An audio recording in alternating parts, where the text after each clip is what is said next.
controlling behaviors, how to handle controlling behaviors, and maybe how to tell if you've become a little bit controlling yourself. We're going to talk about the cons to that, the downsides, and the fact of the matter is that there's a certain level of control that's realistic, and then beyond that, anything you think of as control is actually just an illusion, right? And that's something I want to bring up, and we're going to approach this from the perspective of parenting, but this could be used when you're talking about work, your bosses, your supervisors, and things along those lines. So I want to talk about controlling behaviors first. So controlling behaviors are essentially any type of behavior where you're trying to exert control over something else or somebody else's decisions, or exert control over a situation and everybody involved in the situation to get them to do a certain thing, right? So that's controlling behaviors. Now, when I talk about leadership, I like to talk about don't be controlling. Being controlling builds resentments. Instead, be motivating, be inspirational, be influential, be a great guide. But understand this one simple concept. When it comes to control, the only thing in your life you have true and realistic control over is yourself. Your thoughts, your actions, and your decisions. The thoughts, actions, and decisions of other people are not yours to control. You could guide, you could influence, you can offer advice, but you can't actually control those things. And if you think that you can, what you're actually doing is utilizing something like fear as a way to keep somebody from acting in a way you don't want them to act. But all that does is build resentment and gets them to act in that way anyway when you are not around, okay? Controlling behaviors don't do what you think they do. So let's talk about parenting for a second. If I'm a parent, I know a lot of parents like to feel like they have a lot of control over their kids, their actions, their decisions, and what their kids say. This can be based in a few different things. Typically, controlling behaviors are based in one of three things. They're either based in fear of being judged, such as a parent, fear of being judged based off something your kid said or did, or it's based on a sense of power and ego, a sense of wanting to control something that's happening, right?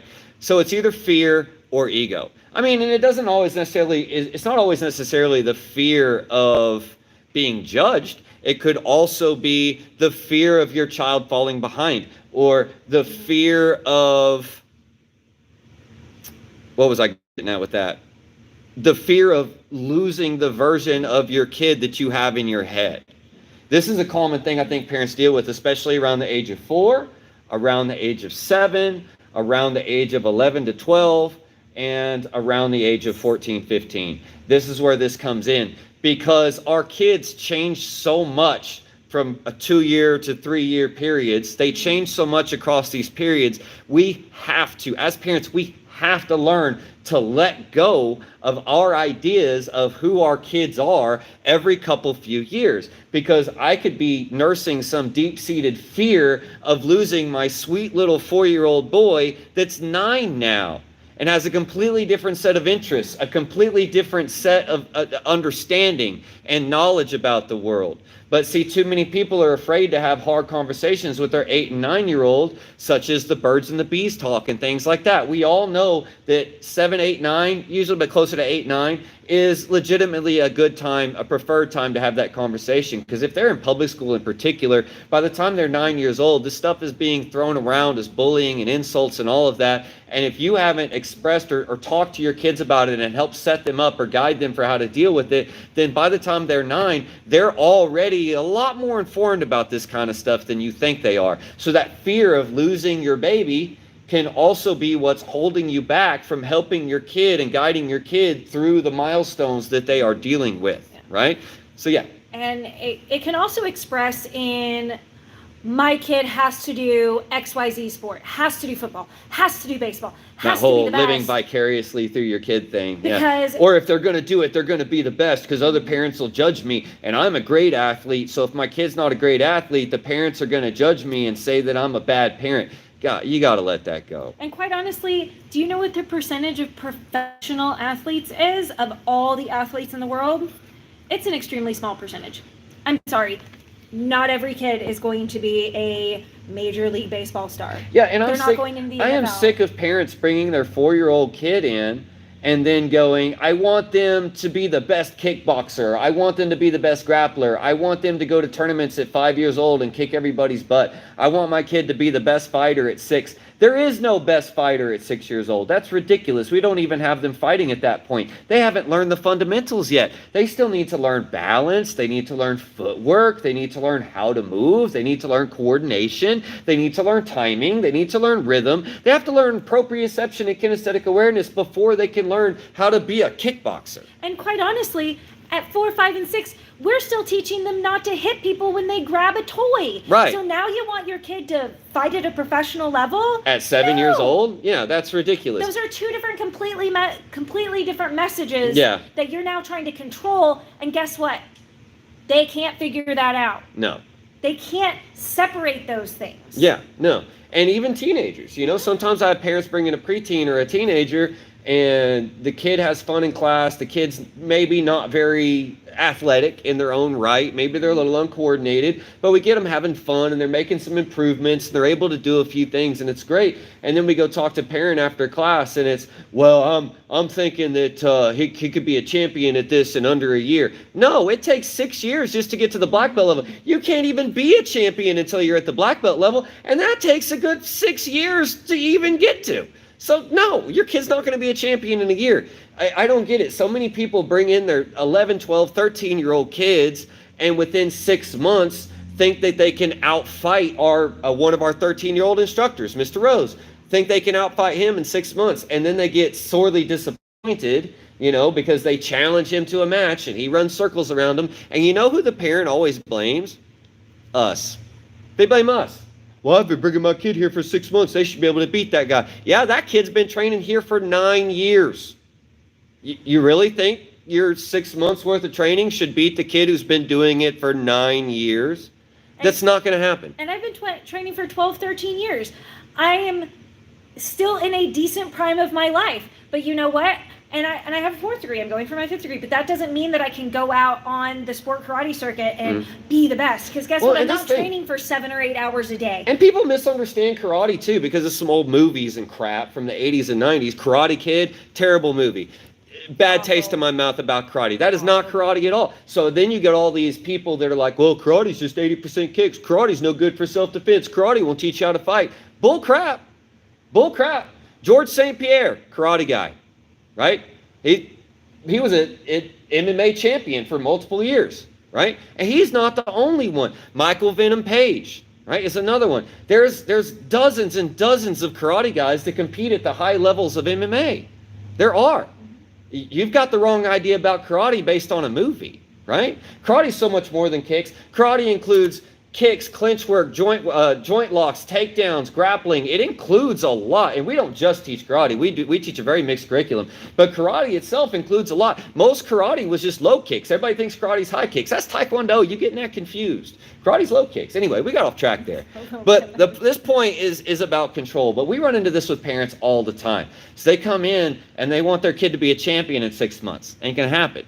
It ain't going to happen. No matter how hard they work, they could come in here and work 8 hours a day. Still ain't going to happen because you don't get to be a champion until you're at the black belt levels, and it takes years to get to that level, right? Years and years. And then, they get that, I want my kid to be able to fight after one class. It's not going to happen. I want my kid to be able to fight at 6 years old. It's not going to happen. Now, give us a year or two, and yeah, your kid will be able to fight. Yes, that will happen down the road, right, as it goes. But you have to train for that crap first, right? Some of y'all want that instant gratification, and you think that if you just, I'm going to make my kid work on it at home, and I'm going to drill it into him, and I'm going to make him do 100 push-ups a day, and I'm going to do 100 sit-ups. No, you know what you're doing? You're making them hate it.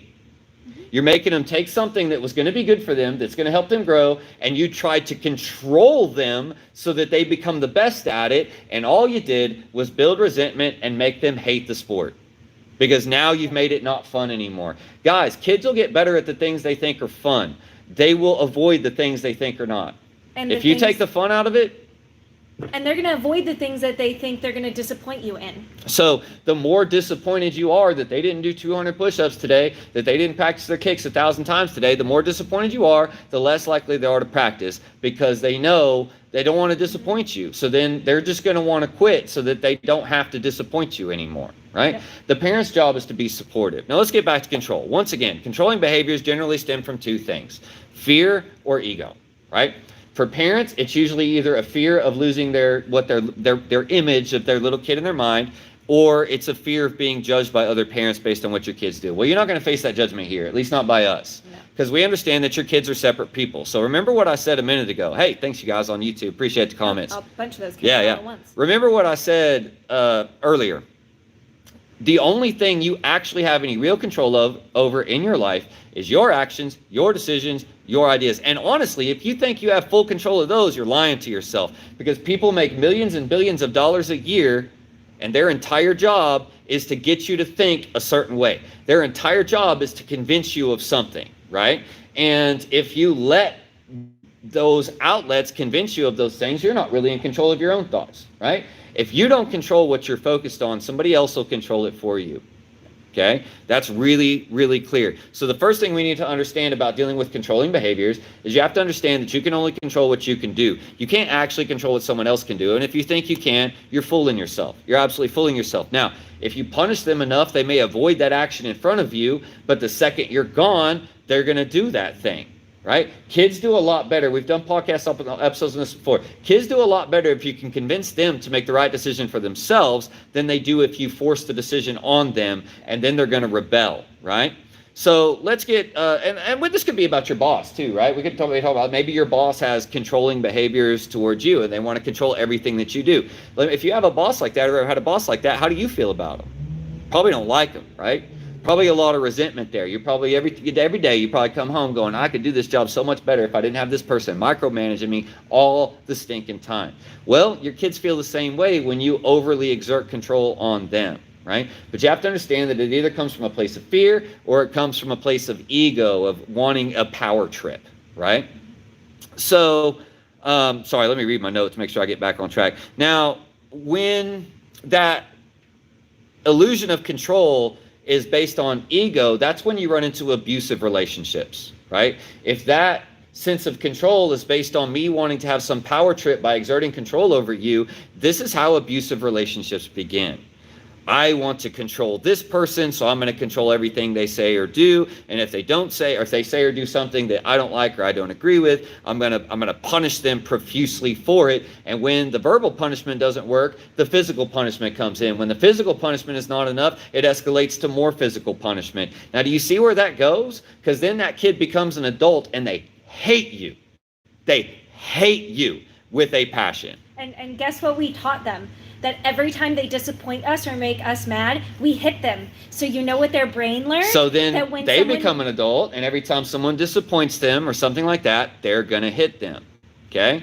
And this is another, at least I'm going to go off on another short tangent here because I'm in the martial arts world. It leads me to something I've heard too many times. I've heard people give you like, well, if somebody says some nasty stuff to my kid, I'm just going to teach them to punch him in the face.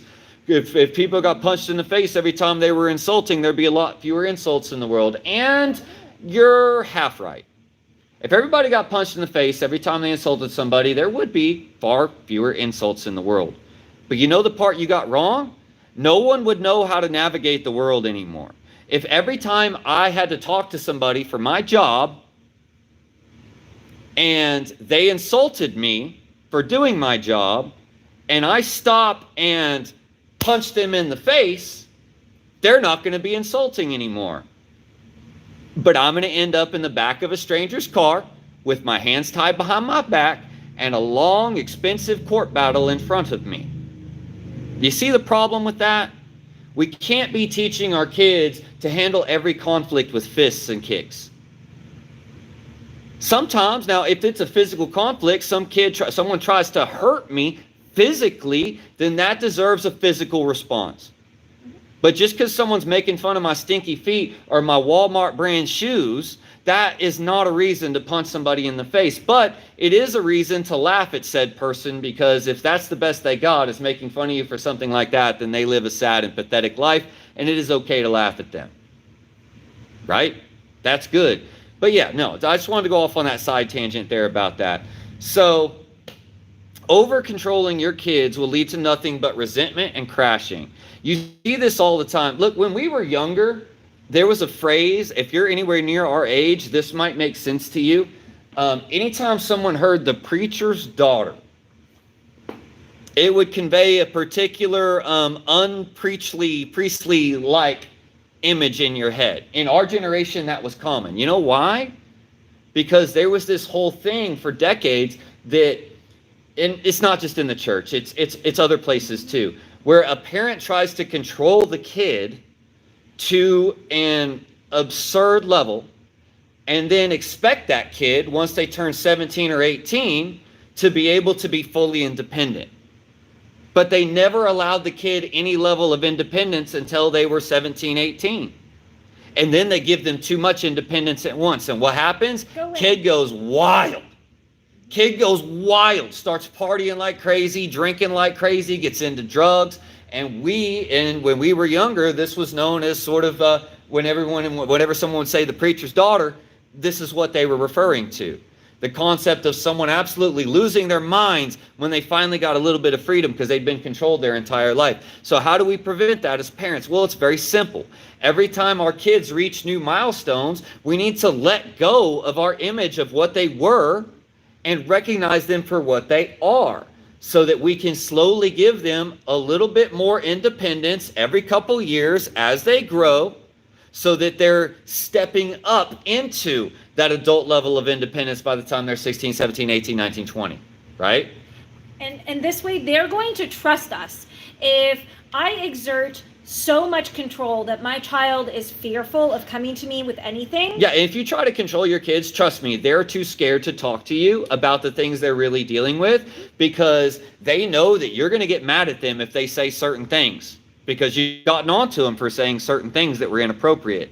So now they have a kid at school saying way more inappropriate things to them. And they need help dealing with it because they don't even understand what the kid means by those things. But they're too afraid to go tell you that this kid is saying those things to them, because they know if they say those things in front of you, they think they're going to get in trouble for it. Do you see the problem? Now they're not willing to come to you and talk to you about things like sex or bullying or dating or some really nasty stuff that gets thrown around, or racial slurs or whatever else. They don't want to come tell you they're dealing with those problems because you get onto them every time they say anything like that, right? So now they don't feel comfortable talking to you about things like that. Now, there is a certain point where things are inappropriate, where you can be like, and I've done this with my son, now is an inappropriate time to say that. In front of these people is an inappropriate time to bring that up. But when it's just me and you, if you have questions, we can talk about it then. And I'll talk to you about it openly, honestly, and I will. I will talk about it openly and honestly. Now, sometimes he's opened up those conversations and he wasn't ready. And I was open and honest with him, and his eyes go wide, and he's like, that's more than I really wanted to know. Well, son, it's still important that you know. It's important that you know. It may be more than you wanted to know, but at least you know I'm going to be honest with you. At least you know I'm going to set you straight. At least you know you can trust me for that. And that's the way I like to approach each of our students as well. I like to approach my students in a way of, look, if you come talk to me one-on-one about something you're dealing with, you can tell me anything. You can tell me exactly what they said, even if it involved curse words. You can tell me exactly what they said, even if it was wildly inappropriate. Because how am I supposed to help guide you through what someone else is saying to you if you're not even willing to tell me what it is they're saying to you?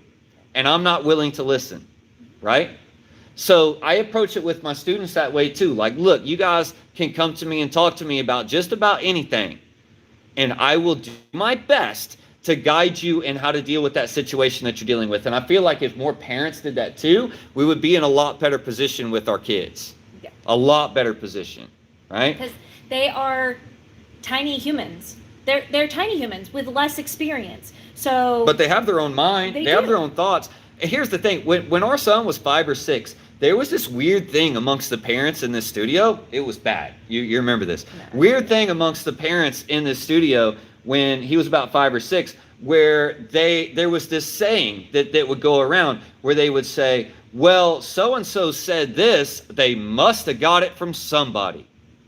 You do know that kids by the age of 5 and 6 can take 3 or 4 or even 5 thoughts and put them together into one imaginative, creative thing without having had to have heard it before from somebody else, right?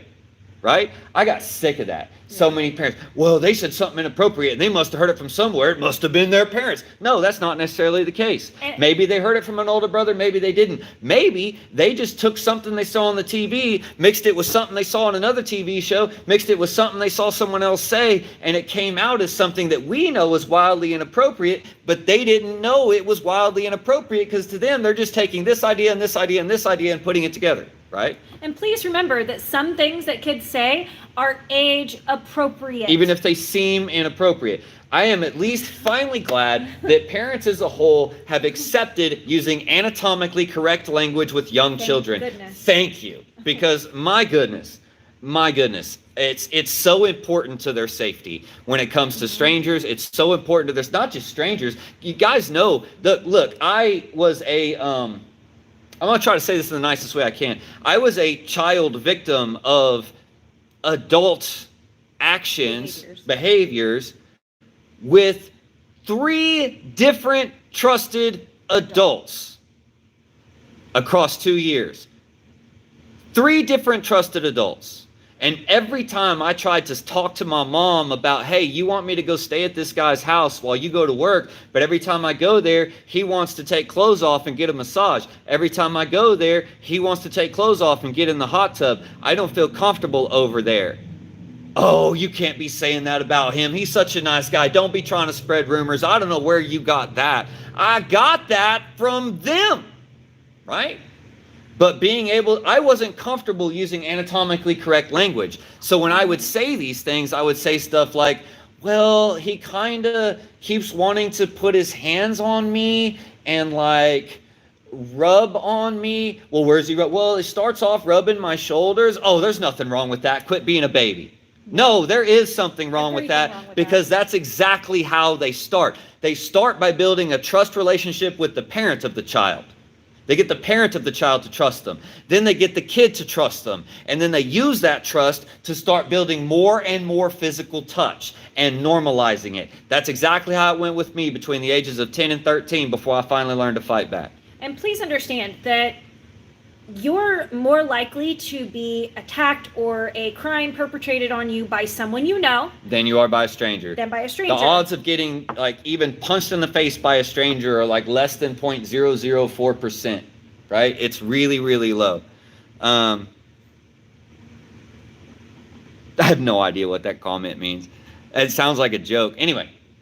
Back to the controlling thing. Now, if you over-control your kids for too much, parents get into this topic of, well, I want to hold on to the idea of my sweet little 5-year-old. Well, your 5-year-old's 9 now. Keep it in your memory and move on. Keep it in your memory and move on because your 9-year-old is not your 5-year-old.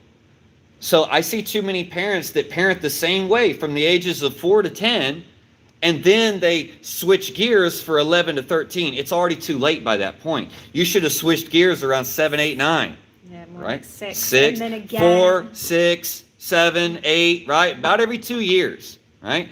Because if you just constantly push down things and tell them that's inappropriate, you're not old enough to talk about that, we'll get into that when you're older, things like that, they're going to turn elsewhere for that knowledge. And they're going to stop talking to you about it because they feel like you're not going to talk to them about it. So they'll stop coming to you with those important things. And the more you try to control their behaviors to make sure they're being appropriate, the more you are losing control of your ability to guide and influence them in a positive way. And usually I see it all the time that by the time the kid is 12, 13, if you do it this way, by the time that kid is 12 or 13, you've already lost them.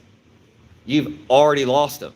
If you have a 13, 14-year-old that never comes out of their room, doesn't talk to you about anything, and only answers in grunts, you lost them. That's your fault. You lost them, right? You lost that level of trust that made them feel confident to come to you with anything and everything that they don't understand, anything and everything that they're struggling with. And then you answer them honestly. You answer them honestly, right? So that they can understand what's happening. And that's really, really important. Like I said, though, that sense of control often comes from a fear of being judged, a fear of losing your little baby, or a power trip. And if it's happening in a power trip, such as if you're married and you see this power trip level of control happening with your kid, you need to step in before it gets crazy. Okay? You got to step in before it gets crazy. I'm not saying it can't be worked out, but those things tend to escalate. They tend to escalate, and oftentimes it escalates to physical abuse or beyond before anyone steps in. And that's when it's gone too far, right? So you have to let go of that concept of keeping the peace sometimes to get in control of the power trip. Now, the other two, control coming from fear of being judged. Stop fearing being judged by what your kids do. Support your kids no matter what they do. Yeah, get on to them if they did something wrong. Teach them how to do it right. Absolutely. Guide them. Absolutely. Right? But stop being afraid of being judged by something your kid says or does. If someone walks up to you and judgmentally says something, oh, well, your kid said this. Yeah, well, so they did. They're their own person. I'll talk to them about it later. We'll have a discussion about what's appropriate and what's not, when it's appropriate, when it's not. But guess what? I didn't say it. I didn't do the inappropriate thing. Don't be judging me for that. And if you do judge me for that, I'm judging you for being judgmental. So let it go. Because it's the kid that did it. Not me. Not her. Didn't learn it from us. Picked it up on his own. All right, well, we'll guide him on that as we go. Must have heard somebody say it? Not necessarily. Right? Not necessarily. So then we'll find out where he got the idea, and we'll go from there. I remember our kid said something once a bunch of parents thought was really inappropriate, and when we talked to him and figured out like where it came from, he was actually referencing vampires because he had been learning about vampires because we were doing vampire stories. But what he said came out as wildly inappropriate. But at the same time, guess what? He was potty training. So he was potty training, and he learned a story about vampires. So you can imagine what two and two things went together that came across as very inappropriate. Yeah. But yeah, you got to let go of that. Kids put things together sometimes, and then, they're inappropriate. Okay, well, they're just a kid. Give them a pass. Guide them. Let them know why it's appropriate, why it's inappropriate, and move on. Don't control them over it or punish them over it. They made a mistake. Guide them as to why. They didn't even realize it was a mistake. Guide them to why it was a mistake. Don't make the same mistakes I did. See, I screwed this up when our son did it. I screwed it up and did everything wrong. That's why I can sit here and say this now, right? Because I know I screwed up, and I'm going to live with the guilt of that for the rest of my life. Oh, I remember one time so this was actually a positive. I was with my aunt and a cousin, and we were going to like some swap meet or something, and there was this like broken down, dilapidated house on the property, and I was just walking holding my aunt's hand, and I remember saying, that looks like a horror house. As in HORROR. Right. I think we can see where that's going. What? And I was like, it looks like a horror house, like a scary house. And she goes, It still sounds bad. like a haunted house. And I was like, yeah, that's what I said. Like, okay. And she's just like, I remember her like looking over my head to my cousin, like, that sounded really bad. It was like, I'm glad no one else heard that. But to me, it was perfectly appropriate thing to say. A technically appropriate word for the situation. Just because you heard something else didn't mean I said anything inappropriate. Yeah. And look, I had a guy try to start a fight with me in a bathroom over something like this once because I complimented somebody on their cowboy boots.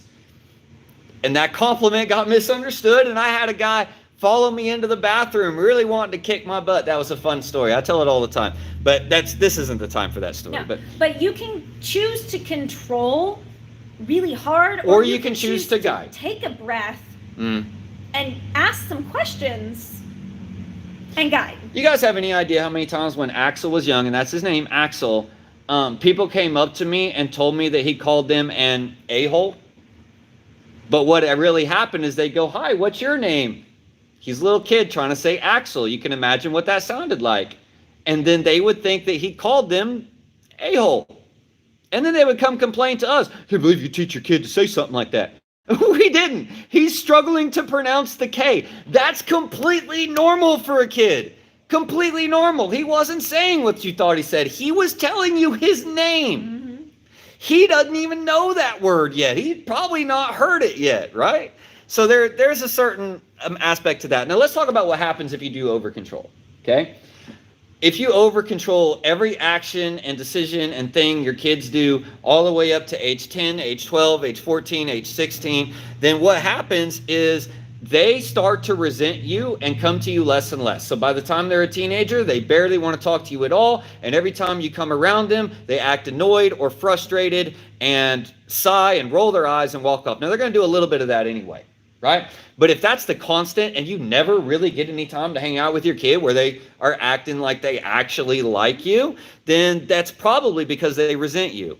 They might even hate you if you've been doing it for too many years. That resentment builds. So they love you, but they resent you for how hard you've been on them about things that they ended up having to figure out themselves because you wouldn't help them because you said it was inappropriate to talk about or do. So they had to figure it out on their own. And then that builds resentment. The same kind of resentment. Look, I love my dad. He passed away over a year ago. I really do.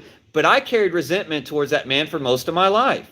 Why? Because he didn't do anything to stop it when I wound up homeless at 16. He didn't do anything to stop it. And I've always had resentment to my mom. Why? Because she was extremely controlling and extremely manipulative. Extremely. To the point that she would have me second guessing everything about my life, to the point that I was terrified to talk to people. I was terrified to express an opinion. I was terrified to say anything because she weaponized everything I said against me. So I know it builds to. It builds to crashing out, and it builds to be homeless than live here. That was me. I'd rather be homeless than live in this situation, right? And guys, I don't know if you realize how many homeless there are out there who are only homeless because of this. Not because they don't work hard, not because they don't try hard, but because their parents controlled them to such a level and then gave them all this freedom at once, and they didn't know how to deal with it. They didn't know how to handle the responsibility of having that much freedom, and they wind up homeless, right? Or they build up so much resentment that they'd rather be on their own living on the streets than dealing with you anymore because the streets are more helpful than you are to them, right? That's bad. That's bad. You don't want that. So controlling leads to resentment, it leads to hatred, it leads to crashing out, and it also leads to your child being unprepared for the real world. It does. So if I refuse to have those important conversations with my kid before they're 9 years old, and then they hit 8, 9 years old, and they start getting bullied with really nasty stuff. I don't think you guys realize what these 9-year-olds are out here saying. I remember what we said at 9 years old. It's still about the same. Go back to when you were 9.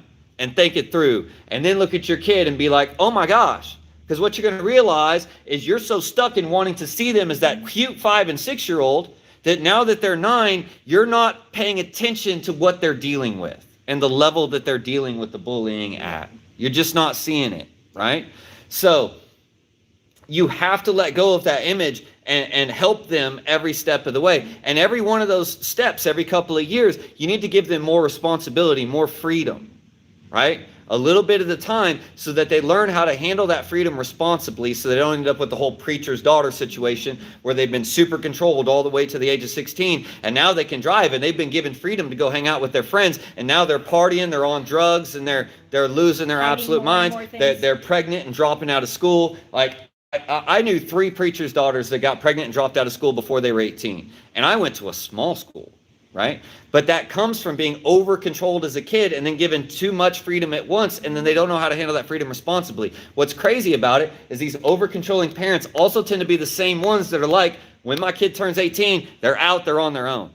Okay, great, but did you teach them how to be responsible and live out on their own?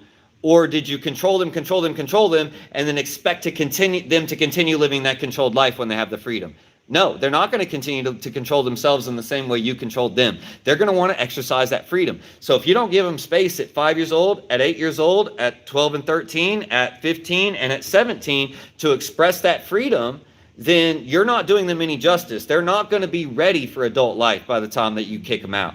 Yep. They're just not going to be ready for it because you haven't allowed them practice at having freedom and making the right choice. Instead, you've just forced them to make the right choice because you said so. The choice you wanted them to make. The choice you want, not even necessarily the right choice, the choice you wanted them to make because you said so, and they never actually had the freedom to choose. And then once they can drive, they realize, oh, my parents aren't with me. I have the freedom to choose what I do and say, and they're going to experiment. Wouldn't you rather your kids experiment a little at a time at age 6, age 9, age 13, age 16? Wouldn't you rather them experiment a little at a time so that every time they have a problem or make a wrong choice, you can help them, you can guide them, not punish them, help them and guide them to make better choices. Let them see the consequences to their actions. Let them live the consequences to their actions, and then guide them how to do better in the future. If you do it that way, they're learning to practice a little bit more freedom and a little bit more control over their decision making way before you expect them to be a grown adult, right? Oh, thank you. Thank you, wandering stranger. I appreciate that. But I guess it's about time, unless you had anything else to finish up, I guess it's about time to jump off here. So we've been talking about the cons of being too controlling. And yes, there is a point of being a parent and being the disciplinarian and saying, hey, that's not appropriate for this situation. But understand there's two sides. So if your 9-year-old comes out and says something wildly inappropriate, you could start by saying, hey, that's wildly inappropriate to say right there. And then you could say, did someone say that to you? Is there a reason you're saying it? Do you know what it means? And if they, no, I don't know what it means. Okay, well, let me explain to you what it means so that you know why and when it's inappropriate and why it's inappropriate to say that. Because you might not realize what you're saying actually means. That gives you a chance to guide instead of punish. Always look for the chance to guide before the chance to punish. Okay, always. And you will have far fewer times that you have to punish. A good 5-minute conversation can save you a lifetime of frustration. Right. A good 5-minute conversation can prevent a week's worth of punishment that you both are dealing with and a week's worth of resentment. Yep. Sometimes it just takes a 5-minute conversation about going, hey, you said this wildly inappropriate thing. Do you know what that means? No? All right, well, I need you to try to, or yes? Okay, explain to me what it means. I just want to make sure you know what it means. And then I can explain, okay, well, this is the situation it's inappropriate to say. It might be appropriate to say in this situation, but not this one. And now I can tell them, I can explain how the decision-making process works. Yep. No, I was just... Okay, so until we see you guys again, be the best teammates you can be, and be the best at being you. We got some